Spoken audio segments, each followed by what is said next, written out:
Hi, I'm Joe Roth. At New Jersey Sharing Network, we're committed to saving and enhancing people's lives through organ and tissue donation and informing people about our life-saving mission. That's why we're proud to support programming produced by the Caucus Educational Corporation and their partners in public television. This special edition of One-on-One with Steve Adubato is brought to you from the Tisch WNET studios at Lincoln Center. Funding has been provided by Felician University, a 21st century education based on timeless values, Bartley Healthcare, nursing, rehabilitation, and assisted living, Century 21 Construction, New Jersey Sharing Network, dedicated to saving lives through organ and tissue donation, Adler Aphasia Center, helping stroke and brain injury survivors recover their speech, the Fidelco Group, and by ADP, a comprehensive provider of human resources technology and services. This is One-on-One. I'm an equal American just like you are. The jobs of tomorrow are not the jobs of yesterday. Look at this. You got this? Here it is, man. Look at that. Life without dance is boring. When you first heard that they were doing Charlie Rose and Gayle King, didn't you go, what? Do you enjoy talking politics? No. People call me because they feel nobody's paying attention. Our culture, I don't think, has ever been tested the way it's being tested right now. Such a good question. High five. Of Musicians on Call is to bring musicians into the hospitals and nursing homes and hospice and walk them room to room to play right at the bedsides of patients. So when we're in the hospital, we're seeing patients fight every day, and we're seeing their families, show strength every single day. And when our volunteers, musicians and guide go into the hospital, they're part of that same fight. They're fighting to make people's lives better. These guys are doing good stuff. They're right here in the studio.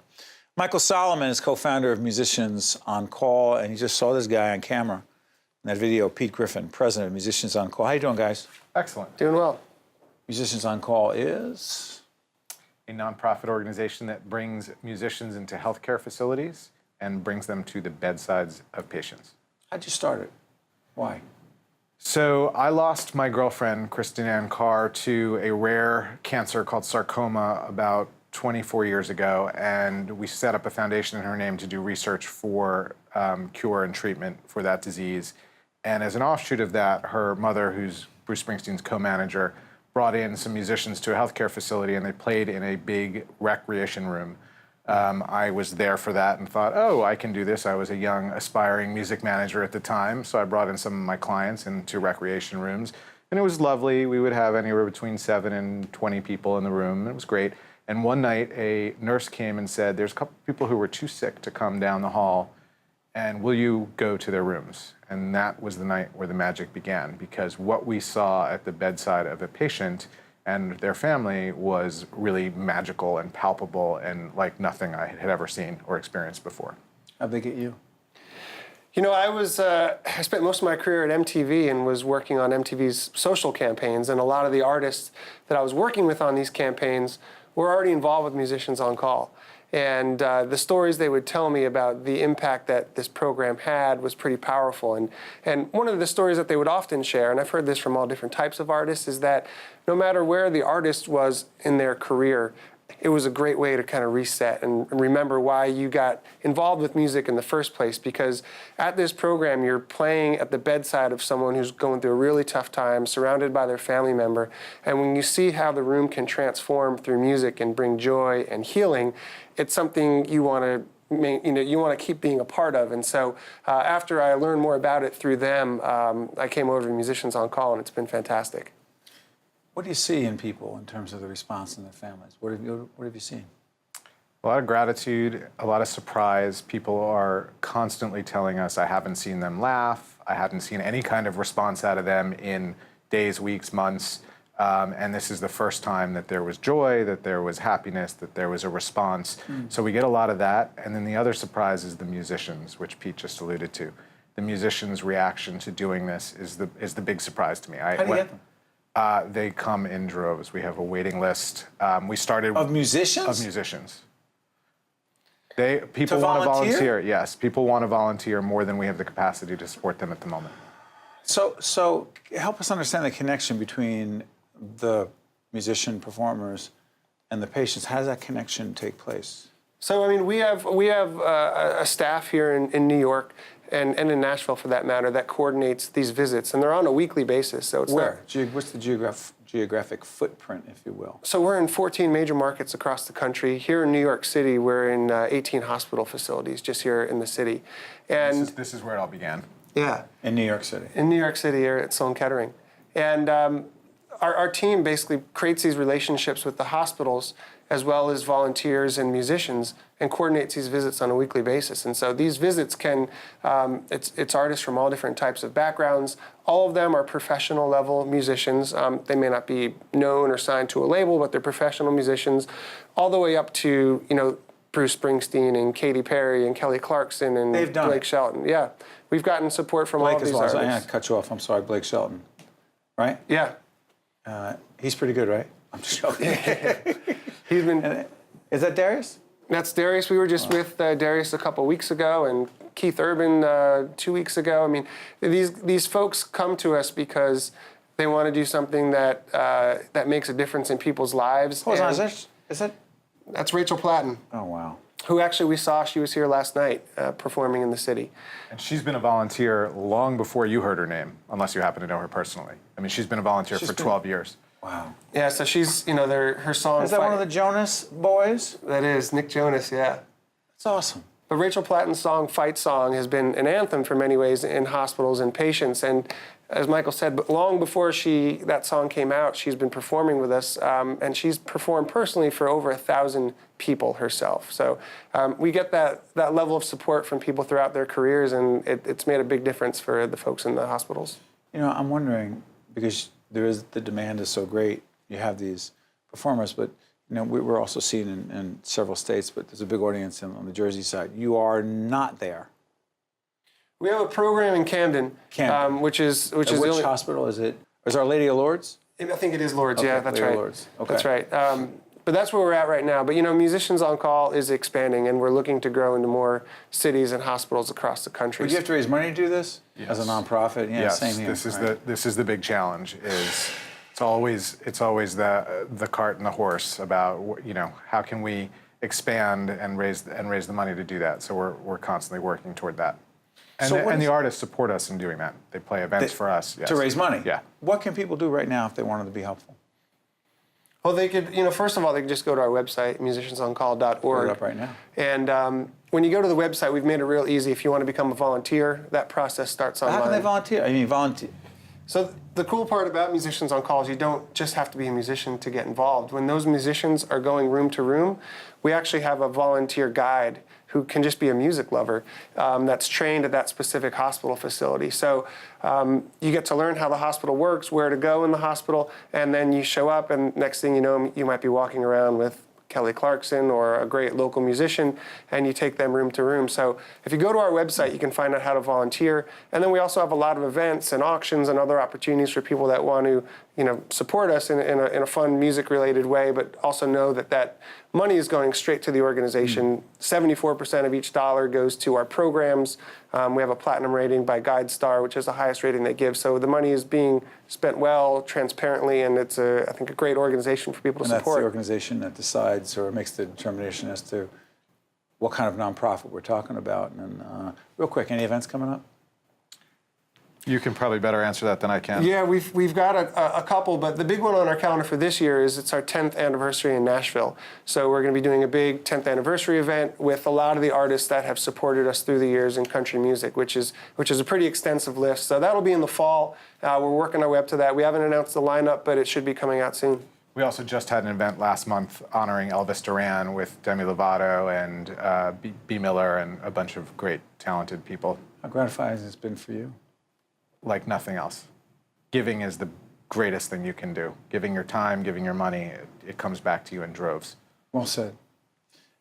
Michael and Pete, we thank you for joining us here on the Public Television family and wish you and your colleagues at Musician on Call nothing but the best and continue to make a difference.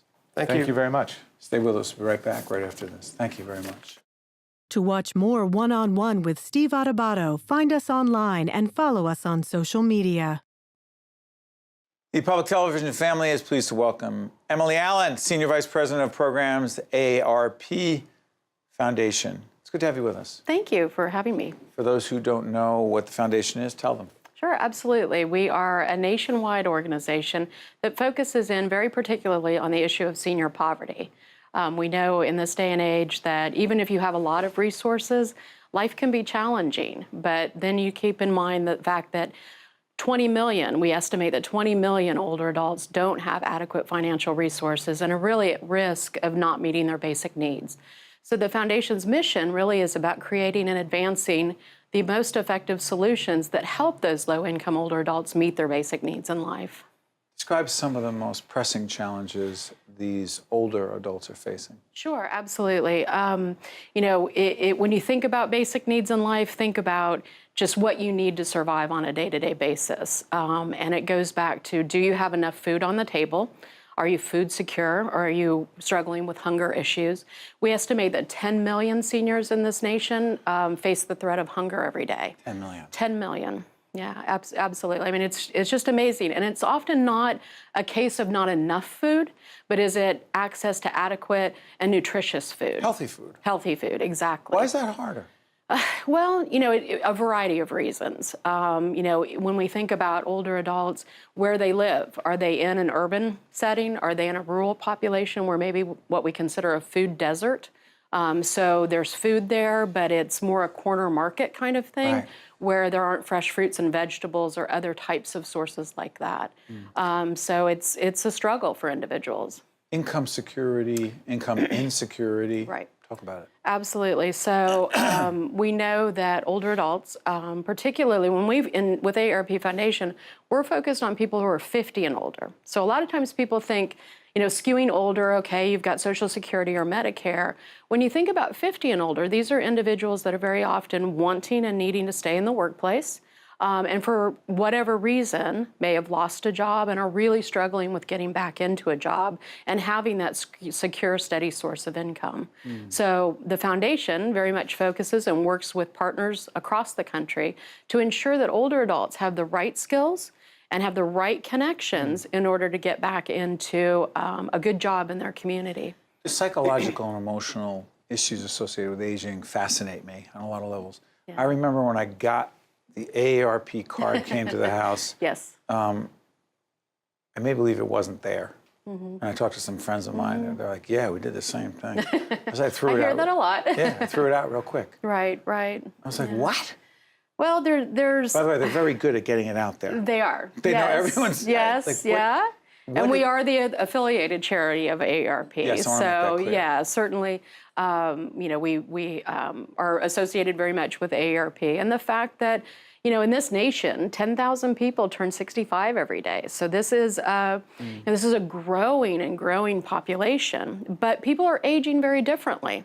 They want meaning and purpose in their life. And so a lot of times that disconnect between, oh, that's my parents' organization, there's a disconnect. But often, you know, what we do in AARP and certainly in AARP Foundation is connect the dots between what you want in life as you age and what is available to you. So it's interesting at the foundation, when people are turning 50, and say you get the card, right, you're aware, how are you aware that someone is struggling either with food issues or income issues or psychological and emotional? How would you even know that? That's a good question. And I think we rely very much on, we are a nationwide organization, so we're in communities every day. We have an interesting portfolio of programs and services, outreach efforts. We work with partners a lot. We rely very much on partners who are on the ground with an ear to the ground on what's happening. A good example of that is we focus very much on this growing and emerging issue of isolation. Right. So, you know, when we think of basic needs, it's easy to think about a roof over your head. We focus on housing security, affordable housing, safe housing, income security, a job. That's what Maslow's hierarchy of needs would be. You take care of that. That's exactly where we were. Being alone, socialization. Exactly. So, you know, it's interesting when we were looking at that basic, you know, hierarchy of needs as we were creating what we term our impact areas, income, hunger, and housing, those were obvious. That last one, we talked a lot about it, and more we think about what do you need in life? You need financial security, certainly, but you also need health security.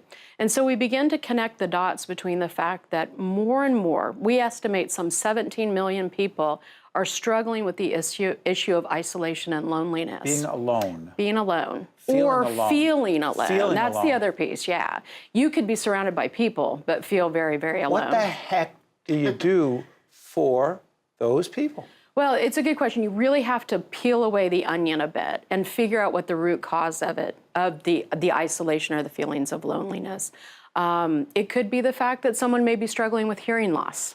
Think about that. If suddenly you were okay, and then your hearing begins to decline and you really can't, or struggling to interact with the world around you, then it's not necessarily a typical, well, let's just get them plugged into technology. It's a health issue associated. It's a health issue, right. Wow. It could be a transportation issue. You know, I used to get around okay. I could drive my car. Right. I may have a medical issue. I may fall and break a hip. Now I'm confined more to my home. And have I built a network around me that can help me interact? Could be a geographic change that someone Could be makes. Could be the geographic. loss of close friends. Absolutely. Yeah, think about the caregiving issue. So many individuals may pick up stakes from a community that they've lived in all their lives and move somewhere sorry for interrupting. To one they can now afford, but now they feel very one lonely. they afford, or one that they need to move to caregive for a parent or whatever, and now they feel very alone, and they don't have that network that is so critically important. How rewarding is your work?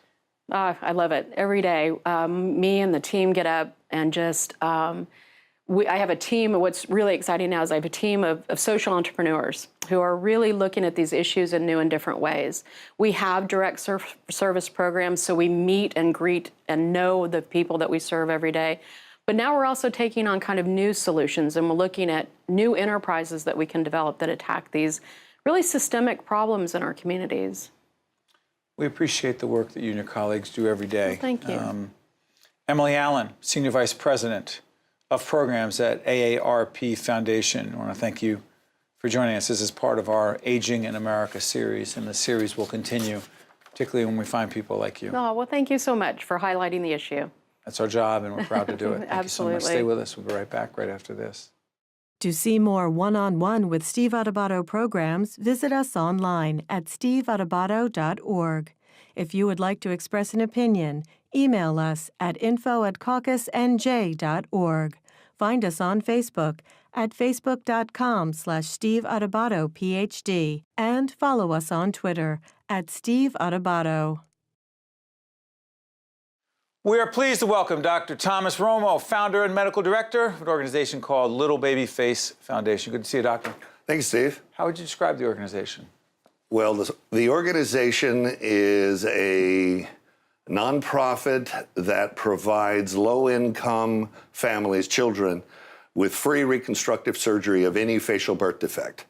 So we specialize in bringing children and their families to New York, and we cover all the costs, and we do room and board, transportation, and we bring them here, and we provide free reconstructive surgery of any facial birth defect, emphasizing New York, the United States, but also children from out of the country. How'd you get into this?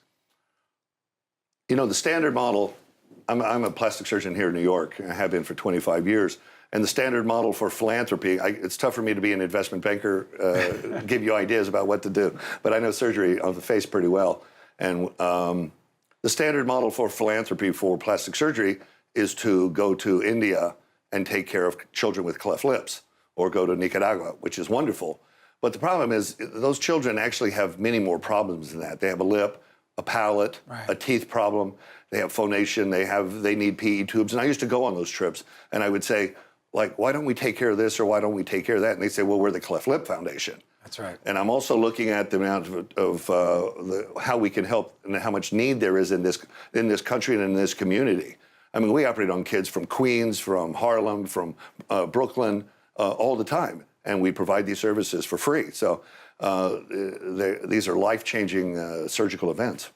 Well, when our friends at Century 21 told us about the organization, some of our producers were on the website, and it's just extraordinary. And so we thought it would be important for us to show a couple of pictures. Sure. And for you, I hate saying before and after, but it is before and after. Yeah. Could we, Jackie, is that Gabriel? That's actually a little girl that we brought here who had a birth. That's Aster, I'm sorry. Aster, yeah, it's Aster. And Aster lives in Ethiopia. And someone showed me an x-ray, a CT scan of this child and said, can you help this kid? And I said, well, yeah, why not? And then, of course, it took my staff a year to get her here. And we flew her from Addis Ababa to Dubai, to New York. And we took this 7-pound congenital tumor off, which would have never been done. And it would have cut off her airway. She's actually gone back, and now she wants to become a physician in her community. So it's a really cool, a child with a facial birth defect and the parents, people say, well, you can get that taken care of. But how? You got to have the physicians. And, our own hospital corporation of this city is running out of money horribly. And you have to be able to, you can't take care of high blood pressure and sugar diabetes. Right. So if you have a child with a complex birth defect on their face, how are they going to get treated? You can't get that done. So we're providing those services for free through the Babyface Foundation. Extraordinary. I believe this is Gabriel. Can we show Gabriel? Gabriel's got Pierre Robin. He's 17 years old. He's got a twin brother who is normal looking, and he has this. And the thing is that these type of birth defects affect these children emotionally. They can't get a job. They can't go to school. So I think not only does it, we like what we're doing, but it also breaks the cycle of poverty that these families have. Someone has to either stay home with these kids. This is Gabriel. That's Gabriel. Yeah, and we brought him to New York. We did a distraction. We brought his face out. We stretched his bones, and then we put implants into his face. And now these kids, they end up going back to school and becoming productive citizens. So we're pretty happy about it. And Jackie, can we show one more? This is a child who had this growth. It's a vascular tumor. They're in the social system of the UK. UK said we can give them some pills or some injections, and it started blocking the vision. And if you block the vision, then the eye never sees eventually because it's blinded. And so this child would have been blind. So we brought this kid from south of London to New York, and we took this vascular tumor off. And again, we provided free transportation, room and board. Northwell Hospital provides the anesthesia and the facility fee for no charge. And I have 40 doctors who are the courageous ones who provide all these services for free. And recruiting them is really interesting. Over 500 children. Yeah, we do about 50 a year. And so some of them need 2 or 3 procedures. But it's a good thing. And it's helping the community. And I think it's what we need to do. So some of these children, their lives in school, I imagine it's tough for them. Are some of them bullied? Yeah, we hear stories about the bullying. We hear all kinds of stories. I'll tell you what, it's as interesting for us to have patients come to us and hear their stories about what they do and what they go through. I mean, some of them are like literally that girl from Aster. I mean, she lives in a grass hut in Ethiopia, and they didn't have any indoor plumbing or any, they hadn't taken a shower before. So when you take them and bring them to the Upper East Side in New York and put them in a hotel or Ronald McDonald House, they're going like, this is incredible. So they've been bullied. I'm sure they've got all kinds of problems. But this is a group of surgeons, and it's a surgeon foundation group that guys have decided. I recruited guys these guys. Guys and women, right? Guys and women. Oh, absolutely. We have a lot of women involved and different specialties, and you recruit them by saying, listen, you want to give back, and you don't have to go to Nicaragua or India. You can stay here, use your technology. All I want to do is add a kid to your OR schedule a couple of times a year, and they go, okay, no problem. Most say yes. Everybody says yes. And I think this model could be put all over the United States. There's enough physicians that we went into this because we're altruistic, and I think that we could drop this into Chicago and LA and Houston or Dallas, and I think we could provide these services for kids throughout the United States. 80% of our kids we operate on are from the States. What does it do for you? What does it do for me? I think this is what we're supposed to do. I think we went into medicine because we are altruistic and we want to help people, but we're so busy doing what we do every day. You have a busy practice. And so if you can make it easier for these guys, for physicians to give back, then, and when putting roadblocks up, and there's a lot of roadblocks for practicing medicine, if you can make it easier, the doctors are interested in treating patients, whatever we can give back. And I think you can make that statement really globally throughout medicine. The organization is called Little Baby Face Foundation. Dr. Thomas Romo is the founder and medical director. Good stuff. Thank you, thank you very much. Thank you, Steve. By the way, you happen to also be Tony Romo's cousin? Yeah, absolutely. That's good stuff. Yeah, it is good stuff. And you know, I was hoping he was going to the Super Bowl. That's another story. One-on-One with Steve Adubato has been a production of the Caucus Educational Corporation, celebrating over 25 years of broadcast excellence. This special edition of One-on-One with Steve Adubato is brought to you from the Tisch WNET studios at Lincoln Center. Funding has been provided by Felician University, Bartley Healthcare, Century 21 Construction, New Jersey Sharing Network, Adler Aphasia Center, the Fidelco Group, and by ADP. Promotional support provided by bestofnj.com, covering all New Jersey has to offer, and by New Jersey Family Magazine and njfamily.com. Transportation provided by Airbrook Limousine, serving the metropolitan New York, New Jersey area. Hi, I'm Peter Rooney. In 2006, I lost my father to renal disease. He was on the waiting list for a new kidney, but did not receive one in time. Unfortunately, so many like my father have lost their lives while waiting for a life-saving organ. At New Jersey Sharing Network, we're committed to saving and enhancing people's lives through organ and tissue donation and by informing people about this important decision. Because you can make a difference and save a life.